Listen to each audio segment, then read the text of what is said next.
Mamta Nagar, a social worker, environmentalist, women bike rider, educator. Please come on the stage. इनके professional experience मैंने आप सभी के साथ स्वा ग्रुप में शेयर किए थे। अमर उजाला तिरंगा रैली में हमें इनसे मिलने का सौभाग्य प्राप्त हुआ था। एनवायरमेंटल अवेयरनेस प्रोग्राम के लिए और विमेन एम्पावरमेंट के लिए इन्होंने अद्वितीय कदम उठाए हैं, तो जोरदार तालियों से स्वागत कीजिए आज हमारी मेहमान ममता नागर जी का, जिन्होंने अपने कीमती समय से कुछ समय हमारे लिए निकाला है। तो मैं अब अपनी president Mrs Manju Chaudhary, vice president Mrs Manju Rawat से आग्रह करूंगी, कृपया इन्हें सम्मानित करें।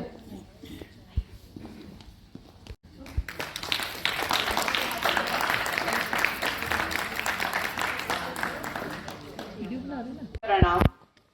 A very good evening to everybody over here, and very thankful. I will just start my words by saying Jai Bharat, Jai Uttarakhand, and would like to say you everyone one thing you have to repeat with me. एक चीज आपको मेरे साथ में repeat करनी पड़ेगी. That is when I say Nari tu, you will say Narayani. Okay? So that becomes a salute from my side to all the Naris sitting over here, the extraordinary power sitting over here. Durga माता के 9 रूप हमारे साथ में यहाँ पर बैठे हुए हैं, और अगर आप मुझसे पूछें तो I feel empowered by seeing so many empowerment which is beside me, near by me. So मेरी शक्ति आप सभी हैं, तो कृपया बोले थैंक यू सो मच। नारी तो नारायण, नारी तो नारायण है। That's great, that's lovely. और मुझे आज बहुत खुशी हो रही है कि आज मेरे को इस मंच पे यहाँ बोलने का मौका मिला है।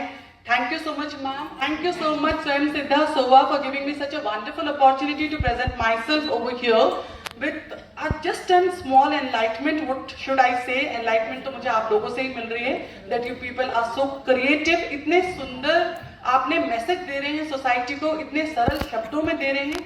यहाँ पर जितने प्ले किए गए हैं, I have really enjoyed those play, और सभी में एक जो कॉमन चीज निकल करके आती है वो यही आती है कि नारी सशक्तिकरण, महिला सशक्तिकरण, विमेन एम्पावरमेंट की बात आज जोर शोर से हमारे भारत देश में हर जगह सुनाई दे रही है, हर जगह ये अपनी पकड़ मजबूत कर रही है।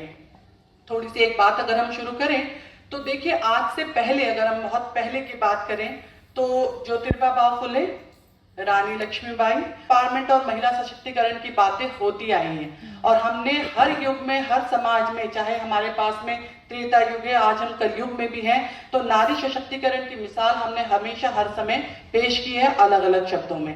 लेकिन एक आप लोग का जो एक कंसर्न था जो मुझे आज दिखाई दिया वो ये था कि आज का प्रेजेंट सामाजिक परिवेश किसकी तरफ जा रहा है। तो आप लोगों ने एक बहुत सुंदर चित्रण के माध्यम से मेरे को बताया, यहाँ पर आप सभी इसमें शामिल थे, सबको ये प्ले बहुत पसंद आया, कि आज के डेट में हम लोग को जेंडर बायस नहीं होना है। The thing comes over here that if I have got 2 children with me, male and female, मेरे को दोनों को इक्वल अपब्रिंगिंग देनी है, दोनों को इक्वल संस्कार देने हैं, दोनों को उनके राइट और लिबर्टीज इक्वली बतानी है। और मैं हमेशा एक चीज पे बिलीव करती हूँ कि नारी है अर्धनारेश्वर, नारी है अर्धनारीश्वर। इसका मतलब यह है कि शिव के बिना शक्ति और शक्ति के बिना शिव हम सोच भी नहीं सकते। तो कहीं पर भी मर्दों के साथ कंपटीशन का तो मतलब ही नहीं उठता है। लेकिन जो चीज हमारे सामने आती है वो ये आती है कि हमने ना तो सर उठाना है, ना हमने आंखें उठानी है, ना हमने आंखें नीचे करनी है, हमने आंखें बराबर करनी है और सामने बराबरी से बात करनी है।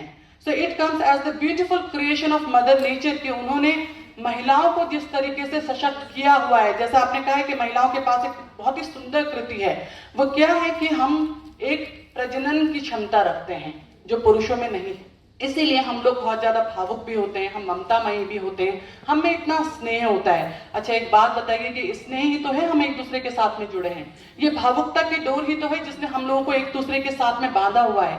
नहीं तो आप बताइए, इंडिया एक सेक्युलर कंट्री होने के नाते हम लोग अलग अलग धर्म के लोग आपस में मिलते हैं एक जगह, लेकिन कहीं ना कहीं हमारी भावनाएं, हमारी मानवता, हमारी राइट ऑन द स्पॉट।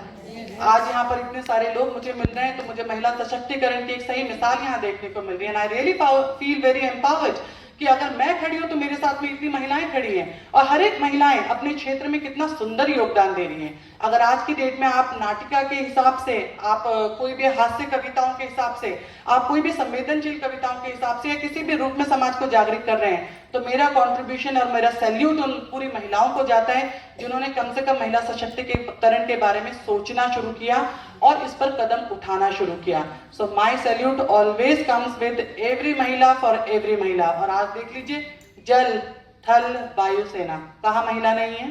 सब जगह महिलाएं हैं, और महिलाओं ने अपना परचम हर जगह लहराया है। इसी वजह से हमारे पास में जो यूनिफॉर्म सिविल कोड आ रहा है, जो उत्तराखंड यूनिफॉर्म सिविल कोड आ रहा है, उसमें 33% का आरक्षण महिलाओं के लिए दिया गया है।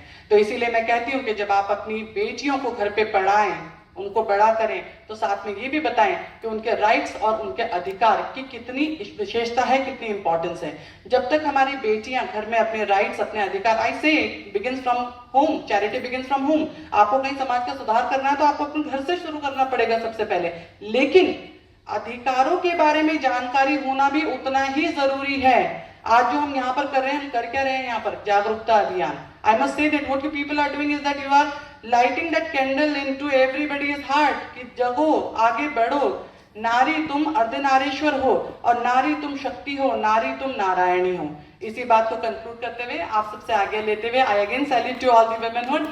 Thank you so much. करते हैं। और अगर स्पेशली मैं बात करूं कि देखिए, मैं आपको बताती हूँ, अभी मेरी जो उम्र है दैट इज अराउंड 40 इयर्स, ठीक है। बाइक राइडिंग का एक्सपीडिशन मैंने आज से सिर्फ 5 साल पहले ही शुरू किया है। मैंने 20 साल टीचिंग में, एजुकेशन में दिया है। I was basically an accountancy teacher in the ICSE school, so maximum of the schools I have taught here in to Dehradun. The next which comes to me as call, जब भी मैं बच्चों को भी क्लास में पढ़ाती थी तो मेरे अंदर, बोलते ना, एक आपके अंदर एक देश प्रेम की भावना होती है।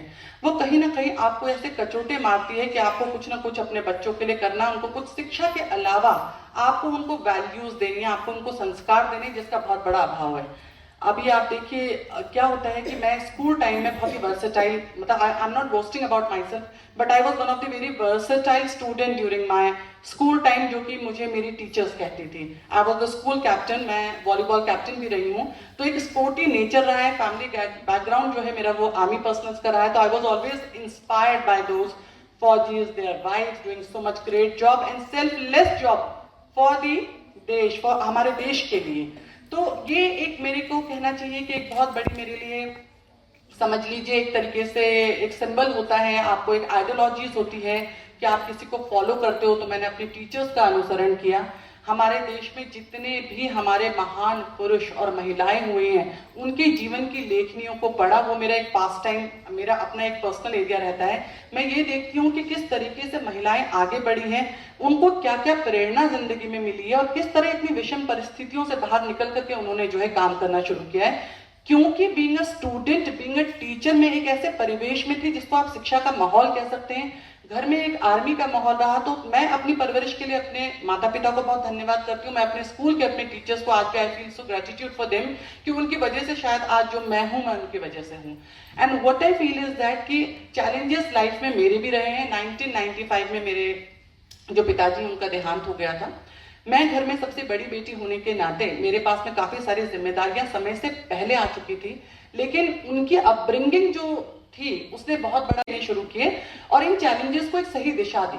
देखिए क्या होता है कि जब आप 10th में होते हो, आई वॉज इन 10th जब मेरे फादर एक्सपायर हुए थे, तो आप कितने परिपक्व होते हो एक समाज को फेस करने के लिए? आप नहीं होते हैं। ऐसे में क्या होता है कि भटकाव की स्थिति होती है, जो आजकल के हम युवाओं में देख रहे हैं। लेकिन हमने भटकने नहीं दिया, हमने अपनी विषम परिस्थितियों को भी एक सही डायरेक्शन दिया, जिसकी वजह से हम बहुत जल्दी एजुकेशन फील्ड में आए, सोशल वर्किंग की फील्ड में आए, और इस तरीके से जो है, बोलते हैं स्काई इज द लिमिट, फिर आप आगे बढ़ते रहो।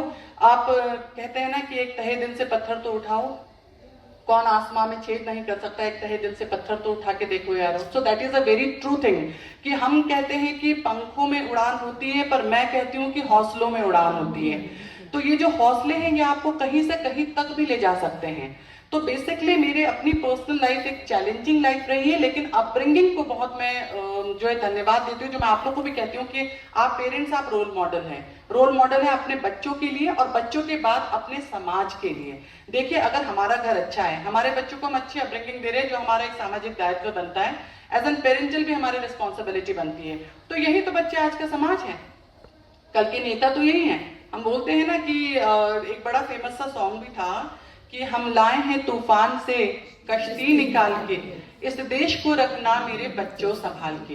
तो जो हमारे टीचर्स ने हमारे अंदर एम्बाइब किया, वही आज की डेट में हमारा एक दायित्व बनता है कि हम अब अपने बच्चों के अंदर एम्बाइब करें और इन्हीं बच्चों के साथ में इकट्ठा एक समाज बनेगा। अभी हाल फिलहाल एक बहुत ही दुखद सड़क दुर्घटना आप सबको पता है, जिसमें कितनी माओं ने अपने लाल खोए। मैं तो उनके घर में भी गई थी, पर्सनली गई थी। Being a social worker, I feel that I should stand on to during those very dark time no of the people. So मैंने वहाँ क्या रियलाइज करा कि एक माँ बाप अपने बच्चों का लालन पालन किस तरीके से करते हैं, मुझे ये बताने की जरूरत नहीं। यहाँ सारी महिलाएं हैं जिन्होंने जो है अपने बच्चों को किस तरीके से आप लोग पालते हो, ये हम ही जानते हैं। अब क्या होता है, बच्चे हमें फॉर ग्रांटेड ले रहे हैं। क्यों ले रहे हैं? क्योंकि सामाजिक परिवेश, सामाजिक ताना बाना ऐसे ही बन चुका है। मम्मा, दूसरे के घर में बच्चे पार्टी कर रहे हैं, मैं भी करूंगी। मम्मा, आफ्टर पार्टी हो रही है, what is the use of after party? I don't know. हमारे स्कूल के टाइम में एक फेयरवेल पार्टी होती थी, बच्चे खुश होते थे, हम साड़ियां पहन के जाते थे। We used to feel like Aishwarya Rai, why we wearing sari. And the best thing which was there within us was that कि हम अपने टीचर से बिछड़ रहे हैं। हमारे दिल में ये बातें होती थी, हमारा स्कूल हमें दोबारा नहीं मिलेगा। आजकल के बच्चों से आप पूछिए फेयरवेल, वो कहते हैं what is farewell? After party. अरे आफ्टर पार्टी का कौन सा कॉन्सेप्ट है? मेरे को ये अगर मेरा बच्चा बोलता है कि आफ्टर पार्टी है, तो मैं क्या कहती हूँ, बेटा कौन जा रहा है? तो कहते हैं वो अलाना फलाना XYZ की मम्मियां भी तो उनको आफ्टर पार्टी में भेज रही है। आप हमारे समाज से ही तो है। Am I wrong on this part? That is what. मैं अपने बच्चे को चुप करा सकती हूँ, लेकिन मुझे इसी तरीके से सारी कि वो जा रही है, तो इसका मतलब हमने सामाजिक ताना बाना ऐसा बना दिया कि माँ बाप सिर्फ बच्चे। अरे क्यों बच्चे? समाज का हर कोई माँ बाप में बोलती है आप मेरे बच्चों को, आपको डांटने का पूरा अधिकार है अगर आप उन्हें गलत देखेंगे तो। क्यों ना हम इन रिस्पॉन्सिबिलिटीज को उठाएं। मैम, यही तो मैं आपको बता रही हूँ कि आपको एक बार कहेंगे आप कौन होती है, फिर एक बार उनको कहेंगे आप कौन होती है, एक बार उनको कहेंगे आप कौन होती है। जब उनको 10 बार जवाब देना पड़ जाएगा ना कि आप कौन होती है, तो अपने आप चुप बैठ जाएंगे। बिकॉज मैंने कहा ना, ये जिम्मेदारी सिर्फ मेरी नहीं है, ये हम सबकी है। कॉलोनी में आपके बच्चे वॉक पे जाते हैं, एक आंटी ने डांटा, दूसरे ने डांटा, तीसरे ने डांटा, डांटिए ना, डांटिए ना। हम तो बोलते हैं, अच्छा एक बात बताइए, हम बोलते क्यों है कि वासुदेव कुटुंबकम? सारा संसार में जितने भी प्राणी हैं वो हमारे ही तो हैं। मोदी जी जाकर के बातें करते हैं, जितने भी हमारे इंटरस्टेट और इंट्रास्टेट है, उन रेगुलेशंस को मॉडिफाई करने की कोशिश करते हैं कि आपसे सौहार्द बना रहे, हार्मनी बना रहे, भाईचारा बना रहे। तभी तो वासुदेव कुटुंबकम की फीलिंग आएगी हमारे अंदर।